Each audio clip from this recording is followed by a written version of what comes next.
La tentative d'assassinat a eu lieu vendredi matin dans cet immeuble de Moscou, là où habite la victime, le général Vladimir Alexeyev, hospitalisé dans un état grave après avoir été touché de plusieurs balles au niveau des bras, des jambes et de la poitrine.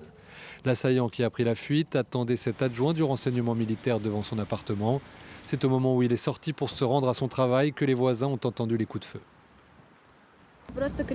J'ai entendu la voisine crier à l'aide, elle a ensuite appelé la police. D'autres voisins se sont précipités dehors. Ils ont demandé s'ils devaient appeler une ambulance et la police, mais elle l'avait déjà fait.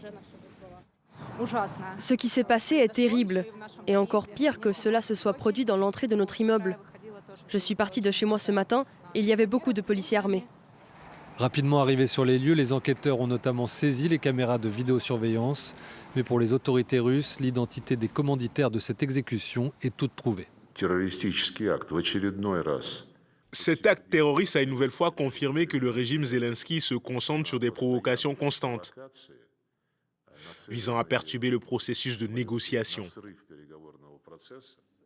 Vladimir Alexeyev est le dernier d'une longue liste de hauts gradés russes visés par des tueurs à gages ou des attentats à la bombe dans les rues de Moscou.